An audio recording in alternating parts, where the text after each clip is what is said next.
Hi, and welcome to video number 4 of this playlist about the preparation of fluoroalkylarenes. In this video, we'll have a look at functional group transformations that yield perfluoroalkyl groups, focusing on specific examples.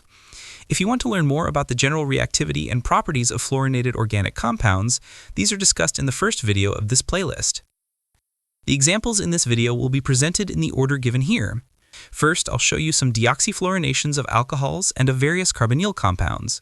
Then there will be examples of the fluorination of other compounds, for instance diazoalkanes, phosphorus ylides, or styrenes.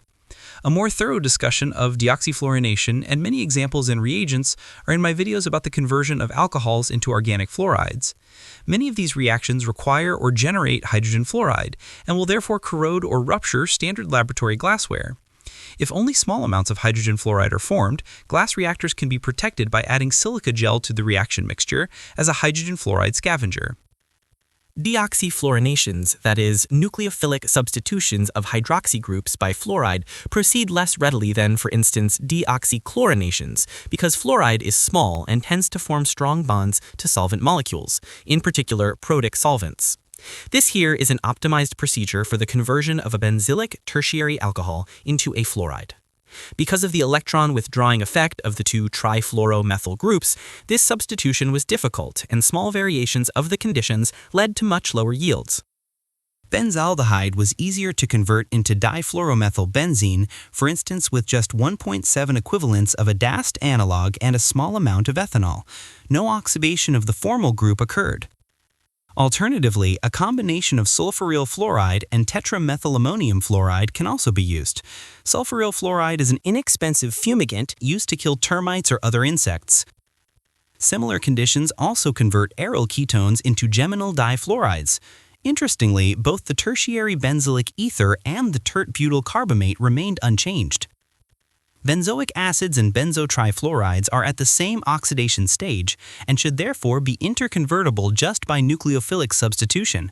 Phenyl sulfur trifluoride is one reagent capable of bringing about such transformations.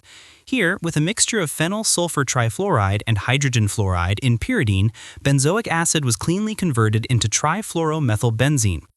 The reagent can be prepared by oxidative fluorination of diphenyl disulfide.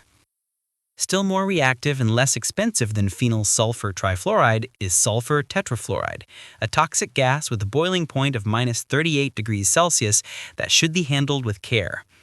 In this example, treatment of a dinitrobenzoic acid with an excess of sulfur tetrafluoride gave a high yield of the expected benzotrifluoride. Sulfur tetrafluoride can also be generated in situ from sulfur, sodium, or potassium fluoride and an oxidant, for instance chlorine or bromine.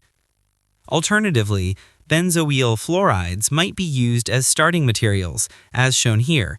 The sulfonamide did not react under these conditions, despite the excess of fluorinating reagents. By the way, acyl fluorides are much weaker acylating reagents than acyl chlorides, and can sometimes even be purified by column chromatography. Under acidic reaction conditions, acetals and thioacetals should react like ketones, although thioacetals tend to be quite unreactive. In this example, a thioacetal was further activated by oxidative bromination and then converted into a geminal difluoride with pyridinium fluoride. Heating sodium chlorodifluoroacetate yields difluorocarbene, which reacts with phosphines to the corresponding phosphorus ylides. These can convert trifluoromethyl ketones into pentafluoropropenyl groups. One of the earliest procedures to prepare trifluoromethylbenzenes is by heating trichloromethylbenzenes with hydrogen fluoride. This requires a corrosion-resistant autoclave and manometer made from alloys like Monel or Hastelloy. Diazoalkanes are reactive, readily available intermediates that can also be transformed into geminal difluorides. Because diazoalkanes are diazonium ylides, and thus at the oxidation stage of alcohols or simple alkyl halides, this requires first an oxidative fluorination to an alpha-diazonium fluoride, and then a displacement of nitrogen by fluoride. In this example, this was accomplished with fluorinated iodoToluene. This reagent was prepared from diacetoxyiodoToluene and hydrogen fluoride. Even stabilized diazoalkanes like diazoesters or ketones react this way and are therefore convenient precursors of fluorinated compounds. Phosphorus ylides are more nucleophilic than diazonium ylides and thus easier to fluorinate. Here, a benzylic phosphorus ylide was converted into a difluoromethylarene by reaction with a fluorinated imide. I've sketched here two possible mechanisms, one based on the substitution of triphenylphosphine by fluoride, and one based on a twofold electrophilic fluorination followed by a reductive cleavage of the resulting phosphonium salt. This second pathway seems more realistic to me because phosphines are weak leaving groups, much worse than nitrogen, and fluoride is a poor nucleophile. Like in the previous example, acidic benzylic positions of other compounds can also be fluorinated with electrophilic fluorinating reagents. Here, a benzyl sulfonamide was deprotonated and then fluorinated twice. I could not find any examples of the base-mediated fluorination of nitrotoluenes, probably because these tend to dimerize when treated with bases. A direct oxidative mono- or difluorination in anhydrous hydrogen fluoride was possible, however, but no threefold fluorination was described in this patent. Methylbenzoic acids and methylbenzaldehyde could also be fluorinated under these conditions. One potential side reaction here is fluorination of the arene. Indoles and other electron-rich styrenes can be fluorinated at the benzylic position, for instance with fluoroimides and oxidants. This example is similar to the previous one. Despite the excess of fluorinating reagent, no aromatic position was fluorinated, only the electron-rich benzylic position. 2 or 4 alkyl pyridines are as acidic as ketones and can be deprotonated and trapped as non-aromatic carbamates. These are reactive enamines, and treatment with an electrophilic fluorinating agent led to a single fluorination in this instance. Thus, this strategy enables the stepwise introduction of fluorine atoms at these positions.